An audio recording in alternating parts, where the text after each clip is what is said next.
Hi, Mona. This is exciting. Hello, Melissa. How awesome that you and I get together to share about the magic of Mickey and all that Disney, is out there for everyone.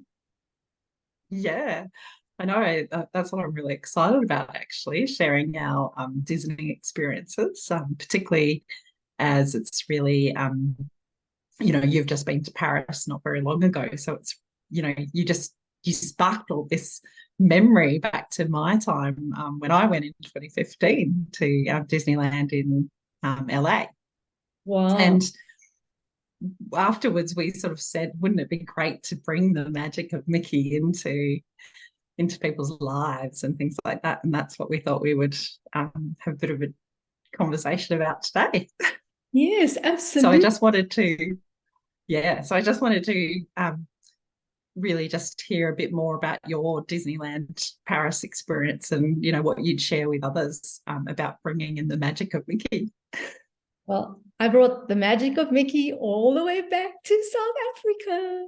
Now, you know what's funny? The first time I went to Disneyland Paris was in 2006 when my son was 11 years old. And I knew when we went there just for the day because we were in Paris. I knew I just did not want to just visit Disneyland. I wanted to stay in the park because I wanted to be immersed in the magic of Mickey all day long for 4 solid days, Melissa. How long were you there in the park when you went in 2015? I think it was for 2 days from memory. Yeah, because I really wanted to see the nighttime fireworks and things like that. And it's there's just so much to take in that you've definitely got to do it over a number of days. Absolutely. And, Melissa, when you're talking about that nighttime extravaganza, it's everyone should experience that, right? Because it is so magical. You get to see everything in the daylight. But when nightfall comes and the fireworks, and now they have drones in the sky as well. So we got to see the 30th celebration event, nighttime event, and there were 200 drones playing around. It was beyond fabulous. That's what I can say. And everybody should be there right now. Yeah, I mean, the fireworks were just phenomenal. It's like nothing you've ever seen before, isn't it? And that's kind of the whole experience. It's actually hard to put into words, just um, like so much creativity in everything. So it's just kind of blows your mind every time you turn up to a ride or to meet Mickey and Minnie in their house, which is what I got to do. Absolutely. And who think, right? It was this little guy that was the brainchild. It was this little guy that sparked all the creativity. And I guess that's why we are acknowledging him, Walt Disney, but he was the inspiration. He was the muse for Walt Disney and what has resulted in the world with Disney. I mean, right now, I don't know about you, Melissa, but I'm having goosebumps talking about Mickey and the inspiration that Mickey brought to Walt Disney and the world. And think about it, every child, every adult that's been part of the Disney experience. I mean, I'm still zinging, by the way, right now. Yeah, me too. Wow. Yeah. No, and that's a wonderful acknowledgement for Mickey, the character of Mickey, and also what Walt Disney and his team of other creators helped create. And just what have you actually been doing to spread the magic of Mickey? Because I know you've been up to a few things since your trip from Disneyland. Absolutely. Maybe I should just go a little bit back. Whilst we were in Disneyland, I had said to my husband, because we took my son there, by the way, Matt, remember I said we took him there the first time in 2006. So all the way now in 2023, we took him there again. And whilst we were there, I looked around and I looked at how happy the children were, how happy the adults, the parents were. I did not see a grumpy child or a grumpy adult. And I said to my husband, Bess, I said, imagine if every child on this planet got to experience, Disneyland or Disney World somewhere around the world, because there's six of them, six Disney parks all around the world.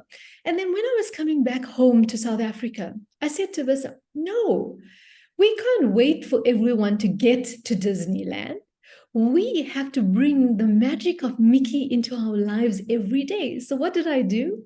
My husband and I hold a reading corner at our local library for the kids. And we started this again in July, because the library was going under some renovations and the likes. And you wouldn't believe what we did. I've included a segment in there for Mickey, with Mickey's band, where all the kids play the instruments. I mean, make believe instruments. And then, yes, in the library, we danced to 3 songs, Disney songs that I brought back and experienced at the 30th celebrations now in Paris. So it's not just the kids that were dancing, Melissa. It's the adults as well, running through the shelves in the library. Now, that's what Mickey asked me to bring into South Africa at the moment. That's amazing. I mean, I can't imagine what that must be like, seeing all the joy of all those kids in the library room, listening and dancing to the to the awe-inspiring creativity from Mickey. Like that's just unreal. It's just so nice that you had that sort of idea happen in Disneyland in Paris, and then you've just created this experience for children. It's amazing. And I guess that's just it, right? Sometimes we can be so serious in our spiritual journey. We may think that, oh, what is our purpose? What am I here to do? But it's little things like this. When we listen to those very gentle whispers, and when we feel that joy within, because for me, that's what Mickey brings. He brings joy to us no matter what our age is. I say it's children of all ages, because within us, no matter what our age is, there's a little us. And for me, Mickey reminds me. And whilst I remember, Melissa, and for our audience, what the 30th celebration is happening in Paris, Disneyland, and there is a show, a show, the magic of Mickey. By the way, it took us 3 attempts to get into it, because the first 2 attempts, well, there were technical difficulties. Don't ask me why. So I made up my mind that I did not care how I was going to get into it, but before I left, and all Mickey spoke about in that show was the magic that resides within us, right? So I said, Oh, I have to take it out. I have to share it with everybody. Actually, I said, I'd love to become an ambassador of Disneyland and Mickey, because I think everyone should be feeling the magic of Mickey every single moment of their day. yeah. No, I absolutely agree. I mean, the feelings, that excitement, that awe that was, that was engendered in me when I was visiting Disneyland was just, as I said, it's just really hard to put into words. It's an amazing feeling, and and what you and I have spoken about since your trip is that how do other people cultivate that sort of magic of Mickey, that feeling of joy, because it is a wellspring that we all have access to. We just need to cultivate it, because we do have that negative brain bias that's going on in our lives. And so, we do actually have to cultivate positive emotions. And joy is one of, the highest emotions that you can experience in life. And And, since you and I got together and had our discussions about Disneyland, sharing our experiences, I've actually done something to cultivate more joy in my life. And, it's a really practical thing that people could do as well, to bring this more into their lives. And so one of the first things I did was choose a quote that is about joy. So my quote is, "The world is an extremely interesting place for a joyful soul." And that comes from Alexandra Stoddart. And then the next part of it is a mantra. So my mantra is joie de vivre, which is French for joy of life. And then it's I embody joy and abundance every day. So that's sort of the next layer. And then the third thing is having a song. And a song for me that really engenders that feeling of joy. It always makes me feel uplifted is the song called Celebrate, which is, celebrate. Yes. Good times to celebrate. Yeah. But I sort of choose the Kylie Minogue version.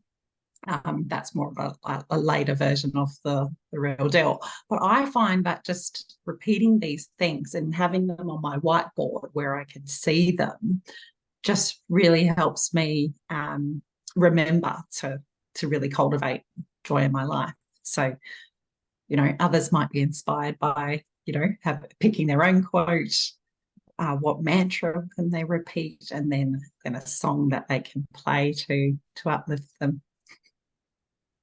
Yeah. So yeah, I just wanted to share that.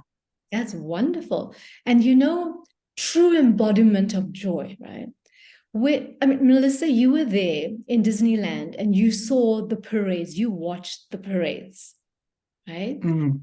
And what do they do? The parades weren't just all the characters going by. There was music, there was dance as well. Right?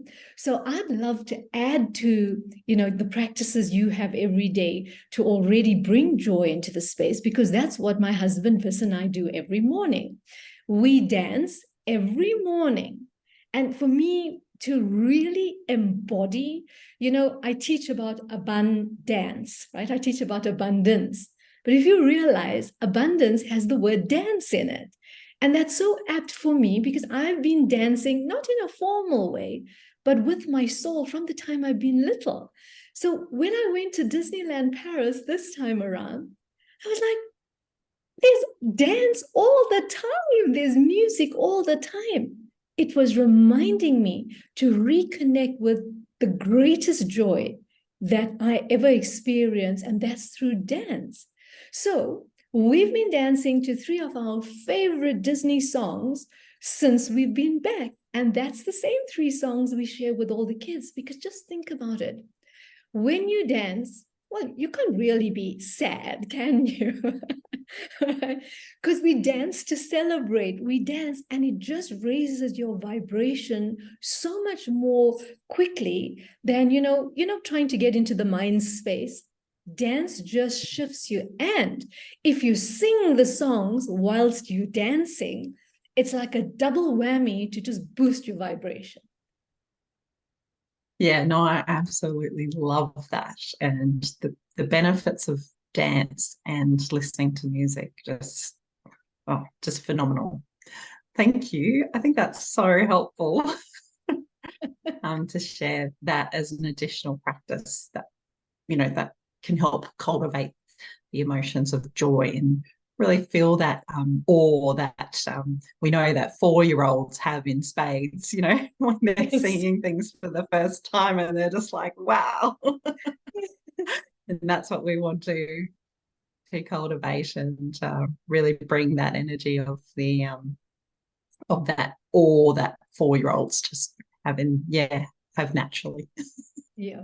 Well, I have to tell you something. We had one of our library corners just this past weekend. And let me tell you, some of the 4-year-olds got a bit tired with me jumping and dancing around. They couldn't keep up. And that's what Mickey's done. Because when I hear Mickey's song around, well, for me, it's like the kiddies were like, What is she up to, right? And I guess that's just it. If we allow ourselves to bring that playful energy in, I mean, like you said, Melissa, joy is so high on the level, scale of consciousness, right?